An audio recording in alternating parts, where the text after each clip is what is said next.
Total 11টা আসন এখানে আছে। আপনারা প্রথম ভোটটা তো ইনশাল্লাহ হাতে দিচ্ছেন, দ্বিতীয় ভোটটা কিসে দিবেন? না শুধু পাল্লায় দিলে ইনসাফ হবে নাকি? আমরা তো ইনসাফ কায়েম করব। মানে 11 দলের পক্ষ থেকে যাকে যেখানে দেয়া হয়েছে তাকেই দিতে হবে ইনশাল্লাহ।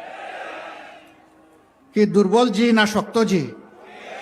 মাশাল্লাহ মাশাল্লাহ মাশাল্লাহ। এবার আমি একে একে এই সমস্ত বন্ধুদের হাতে আমি প্রতীক তুলে দিচ্ছি।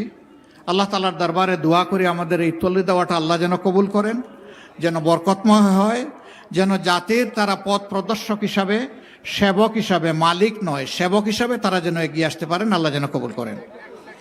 প্রথমেই ময়মনসিংহ 1 মাওলানা তাজুল ইসলাম আসেন। উনি বাংলাদেশ খেলাফত মজলিসের একজন দায়িত্বশীল নেতা, কিন্তু তিনি আমাদের 11 দলের প্রার্থী। ওনার হাতেই দেখেন সোনালী রিক্সা তুলে দিচ্ছে।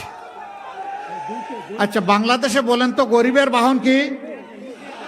রিক্সা। কোন সে প্রতীক? আরো জুড়ে ইনশাল্লাহ। 12 তারিখ বিজয়মালা ইনশাল্লাহ মাশাল্লাহ। তারপরে ময়মনসিংহ 2 মুফতি মোহাম্মদুল্লাহ, এটাও আর একটা প্রতীক, একই প্রতীক ইনশাল্লাহ। ধরেন ভাই, শক্ত করে ধরেন, জাতির দায়িত্ব নিতে হবে তো, অনেক শক্ত করে ধরবেন ইনশাআল্লাহ। প্রতীকটা মায়া লাগে। কোন সে প্রতীক? ইনশাআল্লাহ 12 তারিখ সকাল বিকাল সারাদিন জয় হবে ইনশাআল্লাহ মাশাআল্লাহ। রিক্সা